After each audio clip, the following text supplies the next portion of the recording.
Ryan, this is a terrible idea. We could change the course of history. That's fine, I'll go it alone. Just like Meghan Markle and Prince Harry. I mean, the Crusades, Hitler, Prince Harry marrying Meghan Markle. Again? Live from the television studios in Toronto, it's Good Morning, Canada.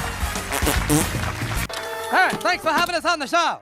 It's so awesome to be here, it's great. So let me start with you, sir. You've lived a life with the royal family, you've had everything handed to you, but you say your life has been hard, and now you've written all about it in your new book, Where?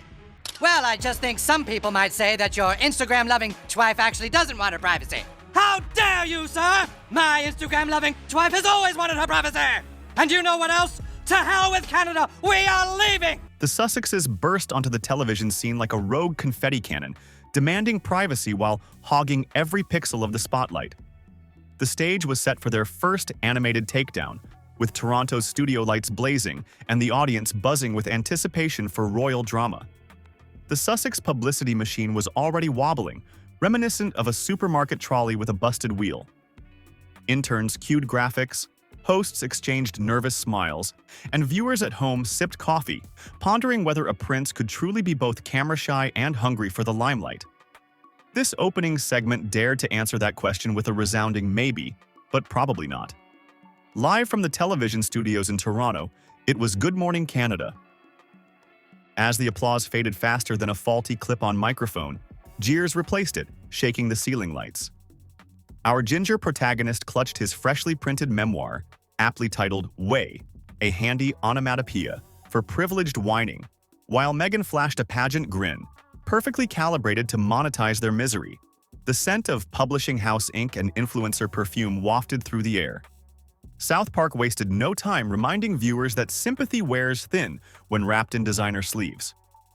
The couple's appearance on the show was met with skepticism, as the hosts probed Harry about his disdain for journalists, even as he morphed into one himself, repackaging palace secrets for profit.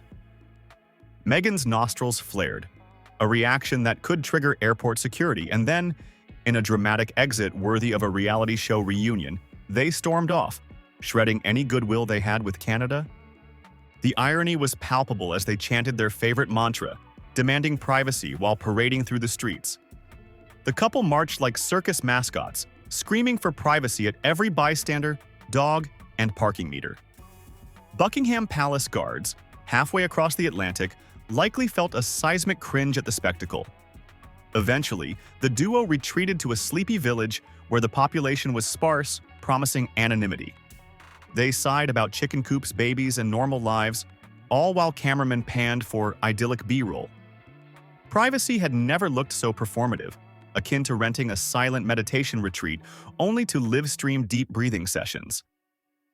They mused that if they moved there, people might actually believe they were serious about wanting to be normal.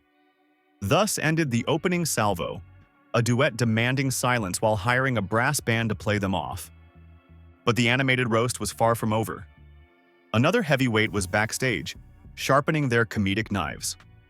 Family Guy cranked the snark dial past maximum, tossing another log onto the controversy bonfire.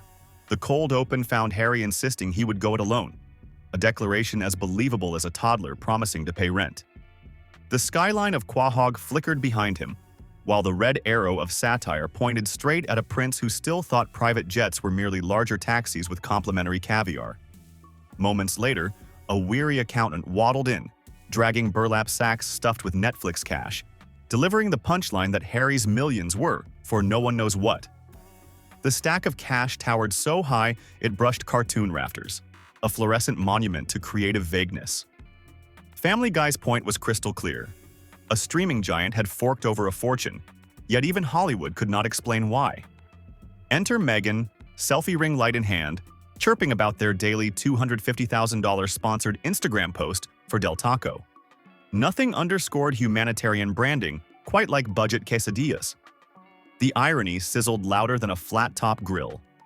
Just the day before, she had lectured listeners on mindful eating, and now she was hawking fast food burritos potent enough to fuel wind turbines with their after effects alone. Harry delivered the line of the decade, declaring, "I shouldn't have left the made-up nonsense," a phrase that hung in the air like stale cologne, inviting viewers to wonder whether the nonsense was royal duty or California cloud chasing. Family Guy slipped the blade so cleanly that the wound took a moment to bleed. A later timeline gag listed history's worst calamities: the Crusades, Hitler, and Prince Harry marrying Meghan Markle again.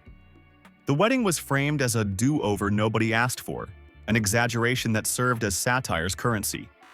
The animated universe was only warming up, with HBO's The Prince lurking offstage, ready to expose the adult Harry, cash-hungry Meghan, and a normal life that somehow included gold leaf backsplashes and massage tables on standby.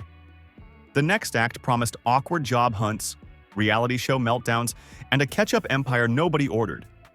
How does one spot a prince out of his natural habitat? It's easy. He mistakes a refrigerator for a walk-in Arctic exhibit and calls an apartment a tiny palace. HBO's The Prince picked up the Sussex storyline, wasting no time roasting Harry's gilded fish-out-of-water routine. The scene opened in a Los Angeles kitchen, chilled air fogging the lens, as our red-haired wanderer gawked at the appliance as if it were Stonehenge on ice. Despite having fought Arctic winds in military gear, a sub-zero refrigerator sent him into culture shock faster than one could say, past the organic almond milk. The scene cut to Meghan delivering a backhanded compliment, her tone dripping with faux appreciation as she declared the apartment the smallest palace she had ever set foot in. Harry nodded, blissfully unaware that most renters simply called their homes units, not palaces. Our Duke of Disorientation was too busy planning a fresh start that somehow involved pocketing £50 billion without family help. A fantasy big enough to make Hogwarts look like a mid-range Airbnb. He insisted it was important for them to do this themselves and not live off his family. The camera lingered on his hopeful smile, reminiscent of a wildlife documentary examining a penguin convinced it could fly. The joke practically wrote itself, as nothing screamed self-made like trading a crown for a Netflix login. Fast forward to a painfully awkward morning in their palace apartment, where Harry stood bolt upright, limbs rigid as Buckingham sentries, claiming he was relaxing. Meghan's eyebrows shot up, as nothing about his posture suggested leisure. It screamed high-stakes hostage video. Viewers were left wondering if someone should reboot him or simply spray him with coconut water to help him unfreeze. Later that day, Harry ventured to the grocery store solo for an innocent dairy mission, only to be met with cartoon cruelty. Multiple shoppers barked, "Milk? Go to hell, asshole," as he wandered the aisles, his ginger optimism wilting like lettuce in the midday sun. He kept asking for milk until a lone employee pointed him to aisle 1, with the pitying patience reserved for lost tourists. Just when it seemed cartoon Harry could no longer collide with reality, he attempted to pawn Meghan's engagement ring to help the working people, unaware that he and Meghan were allegedly those working people now. Her agent had just texted the worst possible news. The sitcom audition was canceled before she even found a parking spot. With income streams drying faster than British humor in a Los Angeles heatwave, the duo's next bright idea involved Harry's first foray into retail therapy. The bow tie debacle ensued as Harry stood in a discount clothing store, pestering an exhausted clerk about neckwear like a Victorian ghost trapped in a Target. He repeated the question, "Where are the bow ties?" with all the natural charm of a phone menu robot. The clerk's dead-eyed answer, "Back wall, aisle 3, landed with the softness of a brick. Yet Harry still looked puzzled. In that instant, viewers everywhere whispered the same thought.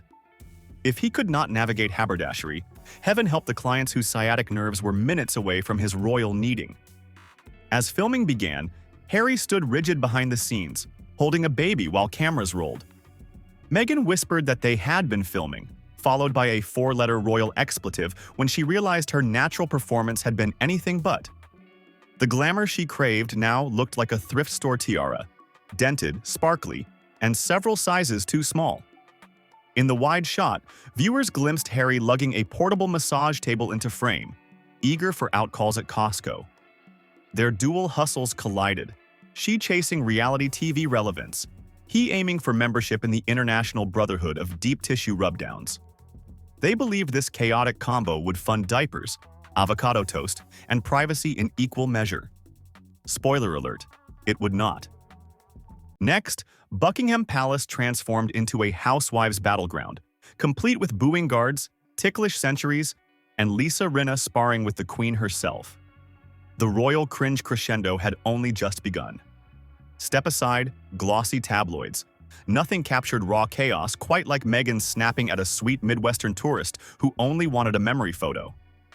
As Meghan snarled for the visitor to get out, Harry hovered behind her, massage table still under one arm, clearly rethinking his Costco business model as Midwest innocents scurried off into the Los Angeles smog. In the end, the Sussexes learned that navigating fame was a complex dance. They had to balance their desire for privacy with the reality of their public personas. As they continued to chase their dreams, they found themselves in a whirlwind of challenges, but they remained determined to carve out a life that was authentically theirs.